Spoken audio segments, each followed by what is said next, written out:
Heroes of the Bible. मूसा की कहानी निर्गमन की पुस्तक में शुरू होती है, जिसमें इज़राइलों को मिस्र में एक नए फिरौन द्वारा गुलाम बनाया जाता है। जब वह उत्पत्ति की पुस्तक में यूसुफ की कहानी के दौरान अकाल से बचने के लिए मिस्र गए थे। उनकी कहानी टोरा की आखिरी किताब में व्यवस्था विवरण की पुस्तक में उसकी मृत्यु के समय समाप्त होती है।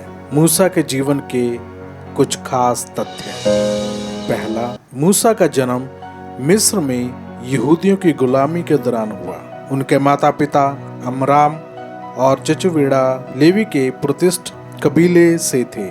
उनके दो बड़े भाई बहन थे, हारून और मरियम। रब्बी परंपरा के अनुसार वह बेहद सुंदर और शक्तिशाली था और उसका चेहरा एक देवदूत जैसा था। मूसा के जन्म से पहले मिस्र के ज्योतिषियों ने फिरौन को बताया कि यहूदी लोगों का उद्धारकर्ता का जन्म हो चुका है।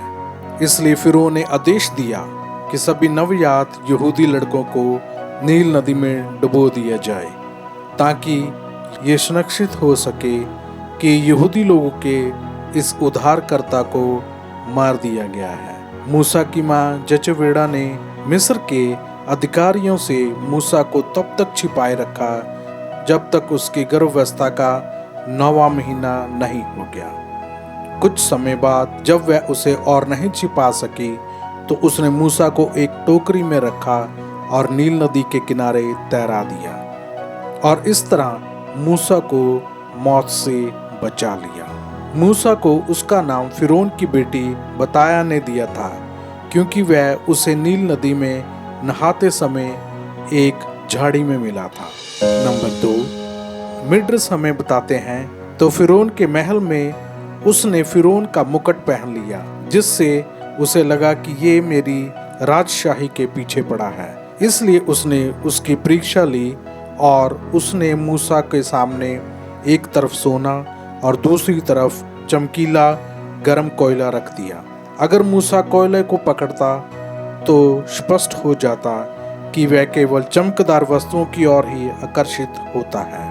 मूसा सोने को पकड़ने वाला था, लेकिन एक देवदूत ने उसका हाथ कोयले की ओर मोड़ दिया और मूसा ने कोयले का टुकड़ा अपने मुंह में डाल लिया और उसका मुंह जल गया, और तब से उसे बोलने में कठिनाई होने लगी। 3, मूसा फिरौन के घर में बड़ा हुआ और एक बार उसने एक मिस्र के कार्यपालक को एक निर्दोष यहूदी दास को हिंसक रूप से मारते हुए देखा, और मूसा ने ये सोचा कि उसे कोई नहीं देख रहा। उसने उस मिस्री को मारकर रेत में दफना दिया, लेकिन ये बात फिरौन तक पहुंचने के कारण वह वहां से भाग गया। 4, मूसा का विवाह जिपोराह से हुआ, जो एक कुशल पुजारी यित्रो की बेटी थी, और उसके 2 बेटे हुए, गेशरोम और एलियाजर।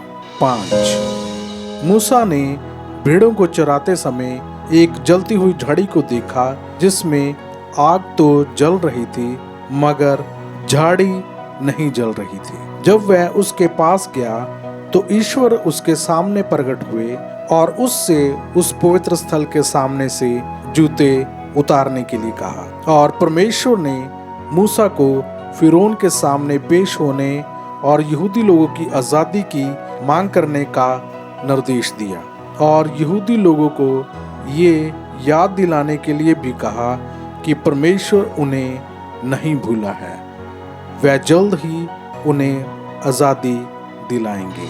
6, मूसा को ईश्वर ने यहूदी लोगों की रिहाई के लिए फिरौन से बातचीत करने का आदेश दिया, मगर जब फिरौन ने उन्हें भेजने से इनकार कर दिया तो उसे 10 विपत्तियों का सामना करना पड़ा।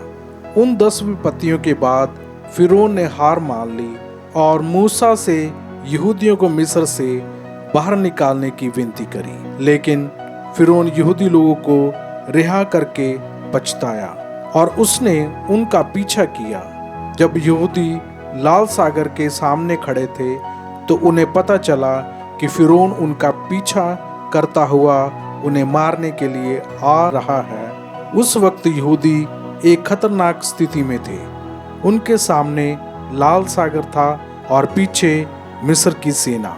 परमेश्वर ने मूसा को समुद्र पर अपना हाथ बढ़ाने का आदेश दिया और एक तेज पूर्वी हवा चलने लगी और चमत्कारी रूप से समुद्र 2 भाग में बट गया और यहूदी लोग सुरक्षित रूप से समुद्र तल से पार हो गए। मगर मिस्र की पूरी सेना उनके पीछे आने के कारण पानी उन पर टूट पड़ा और वह पूरी तरह से नष्ट हो गए। इस तरह परमेश्वर ने ये स्पष्ट कर दिया कि उसने यहूदियों को मिस्र से मुक्त कर दिया है।